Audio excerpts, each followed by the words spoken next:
Ako po, para sa akin, sa isang love team naman, hindi naman necessary na kailangan maging kayo talaga in real life. What's important is maayos kayong nagtatrabaho, maayos yung working relationship din ninyo because after all, we all have lives outside our work. And I'm really grateful because Wilbert is, I feel like Wilbert is such a very reliable love team naman nakatrabaho.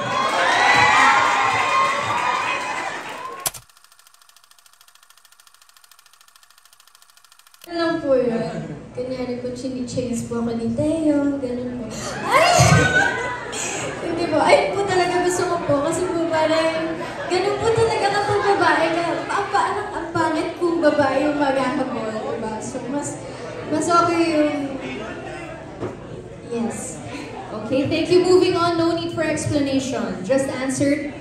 Chasing, ano ba yun? To be chased or the one chasing? Okay.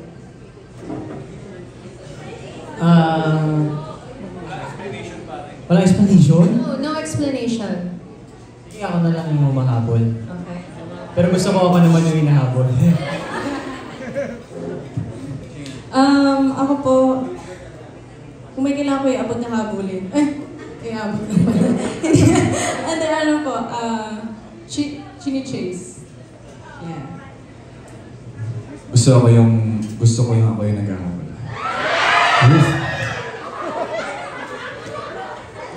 Mas maganda kung walang habulan na nangyayari, di ba? Pero ako, gusto ko syempre yung, ikaw yung pinupursue. Wag chase, pinupursue. Direk. Kasama si Direk at pag-check si... Kasama natin si Direk at si Brian. Tinatamad akong tumakbo so gusto ko magpa-chase.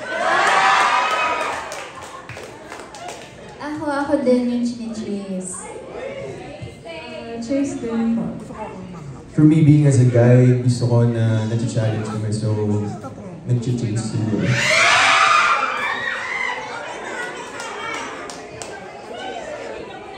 Chini-chase. Artista ako siya. Kaya pinag-uusapan namin ni Crescio, parang pag gusto naman namin, parang, bakit kayo magpapa-chase? Hindi, chase natin. Malaman si Yana, tsaka si Luna. Wilbert, anong sabi mo? Wolf? Ako chase, roar. Ako to be chased. Meow. Ako same din, to be chased. Okay, thank you so much. And last but not least, from TikTok and People's Journal, we have Aster Amoyo.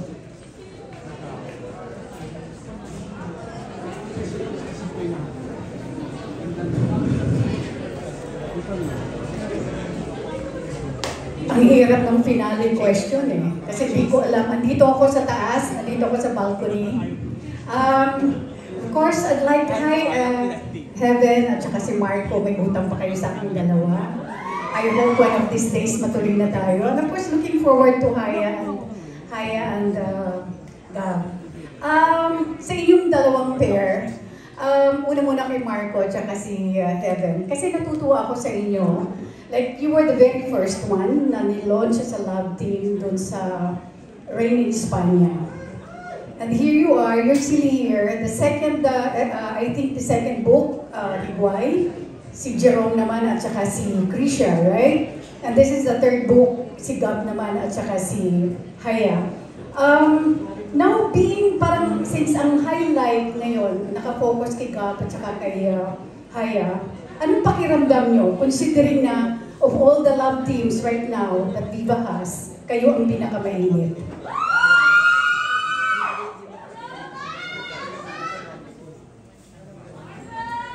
I don't know, Tita Aster, to be honest, I guess I'm not putting, not notice or care to it. It's more of, it feels like, alam naman namin lahat na everyone was gonna have their book.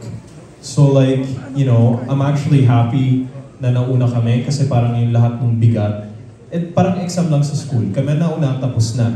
So like, you know, the pressure was onto Christian Jerome, and then now it's onto Gabs and Hyacinth. So like, honestly, Heaven and I feel like we're just enjoying the whole thing now. It's less stressful because we have less lines to take care of on set, and we have our own thing going. Like, this feels like a recap. Parang every time, parang nakakatuwa lang na makita na dumadagdag yung lahat ng fans sa iba't ibang love team. Parang nag-grow lahat. And yung reporters natin sobrang dumadami lalo.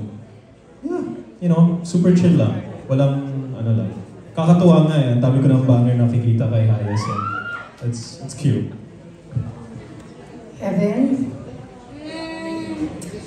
Kasi parang ito po naging pamilya na eh. Alam niyo yun. So every time na nakikita kami, usually may labas after or get together after.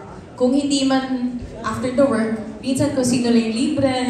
And so, parang kami naman, ako as being like dun sa first book, parang pag may mga questions sila Haya or noon si Krisha, parang nandyan kami to give advice. And so parang kaming naging mother and father, like sinasabi namin din, pag sa love team, like partners yan, kayong dalawa ang dapat laging okay, kumbaga. Kasi kailangan nyo ang isa't isa.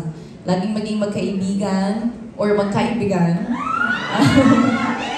So, ayun, I'm just happy. And regarding kung sa mainit man or hindi naman, lagi ako nagugulat every time na kami may one time, we went out and kilala kami as Calix and Luna. And hanggang ngayon, kahit 2 years na ba?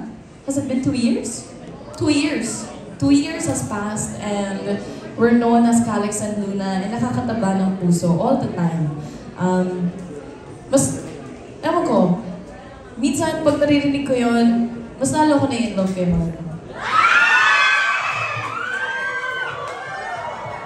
Tita Aster, you know, I think the best part of the whole thing, it's going to press cons and hearing what we used to say. Hyacinth was like, you know, how is it working with each other? And Hyacinth was like, you know, it's a safe space. And both of us were like, Yeah, no. Sige, let me hear naman from Haya and of course Dab. Kasi this time, si Marco at saka si Heaven are playing support to you. Honestly, Tita, we're just so grateful na yun nga sabi ni Heaven that we're like a family. And yeah, we have a lot of questions. Siyempre, bago po kami love team and I always ask them for advice and they gave me even kay Chris Rome. And I'm happy na they're happy for us. Like, they're so supportive and especially, di lang sila, pero lahat po ng cast, like, syempre, each book, like, iba't ibang storya kami ngayon na po. So, they're like saying, they're so excited for us, and gano'n. And syempre, next, si Aubrey na, di ba? So, it's just like surreal and just moment na kami na po yung mag-lead sa season 3, and we're very grateful, of course, kay God, to Viva, and kay Guay na they trusted us to do this book. And hopefully magustuhan po ng mga fans ang gagawin po namin. Thank you. And of course, let me hear also from Haya. Same info. Gab said everything. I don't really put notice to anything like that. All I can say then is that we're very supportive with each other. We are like a family. And that's all that we think about, and that's all that we focus on. Thank you. Thank you. Lastly, Direk, dito sa mga natitirang love teams or part of this cast, sino sa palagay nyo ang next in line para i-launch siya sa love team? Is it going to be Wilbert and Bea or Jairus and Aubrey or who else? Direk, sino ang susunod? Okay, let's pass the mic to Direk. Okay. Si Aubrey po, tsaka hindi pa namin alam sino yung... Ay, si Aubrey. Sino ba siya? Sorry. Nag-crossover ako kay palang tawanan eh. Oh, sorry. Dami nyo kasi eh. Sorry, Jairus. Okay. So, ayun po. Wala pa pong nire-reveal. So, tayo natin kung sino yung giging love team. And of course, gusto ko lang ihabol. I'd like to congratulate of course, Heaven at saka si Marco. Because kahit malayo na ang narating nila, nandito pa rin sila para suportahan ang makasamahan nila sa pelikula. Thank you so much and congratulations. 100% true to the characters at meron din ba kayong deviation from the story or characterization para mas maging cinematic?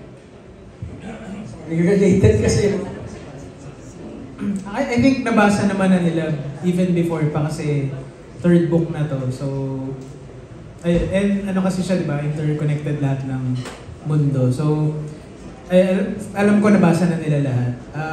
Instruction na maging 100%. I think in terms of character, we want to be as loyal as possible dun sa sinulat ni Guay. Kasi tested na yung book ni Guay eh. Kumbaga, tsaka, as I've said, kami mismo, we fell in love with the characters nung sinulat siya. So, it's more of, I think, owning the character in a different way. Parang pag enact nila, may mga small touches of their personality. Pero, we try to be as loyal as possible. So, kung ano mababasa mo, yun ang makikita mo. Yes. Thank you. Okay. Kasi parang na-pressure ako dun sa... The music video.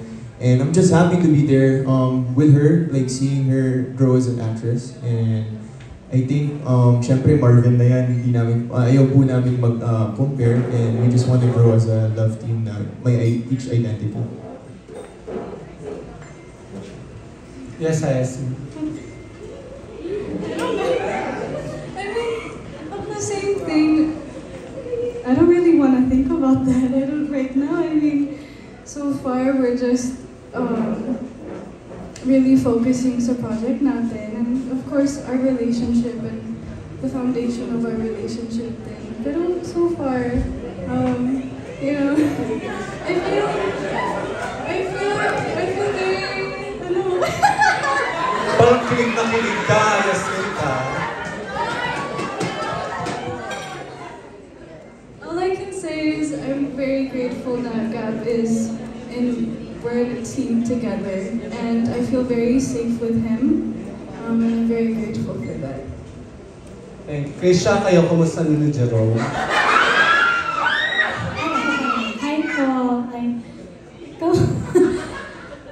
Okay lang po, payapa ang aming mga puso. Ay, payapa!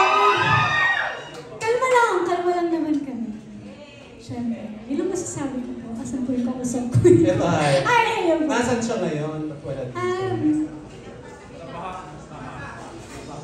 Kasi, kailangan po niya mag-swimming papunta dito.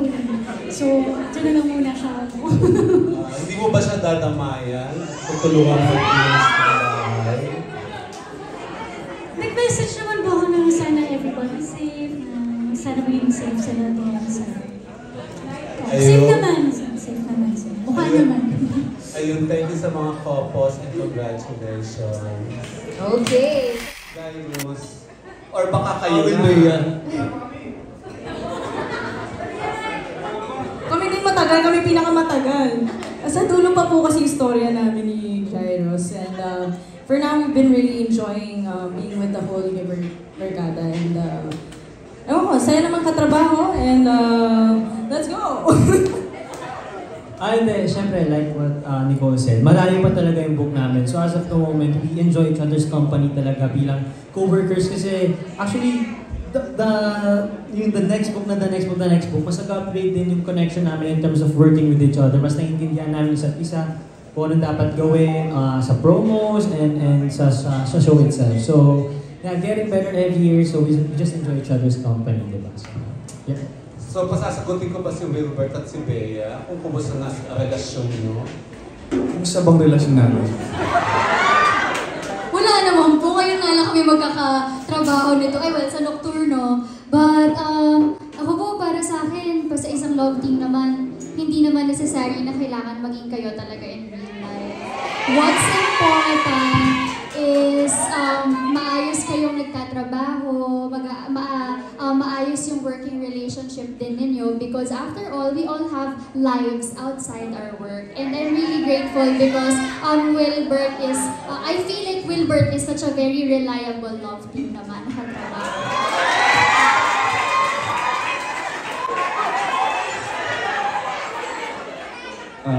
Thank you for your wonderful words.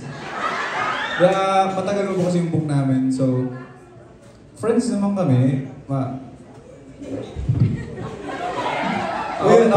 parang kinikilig ka habang sasalita si Bella? Sabi niya responsible daw ako eh. Reliable pala. Nakatrabaho na po kasi kami sa Nocturno, so alam na po namin yung working relationship namin, paano kami, nagka-excite na kami sa... Ba't ka mo nakakasal? Nagkaka-excite na po kami sa mismo, so... Ayun po. Yun lang. Ayun, thank you guys. Ngayon yung mga trips nila. Like music, like yung pananalita nila, like yung gimmick nila. Although I'm having fun, especially dun sa role ko kasi ako yung bodyguard ni Elise. Pero marespeto naman ng mga to. Sobrang may respeto sila sa akin. Wag lang kayong magmamano, kiss lang ng kiss. Okay, thank you. Okay.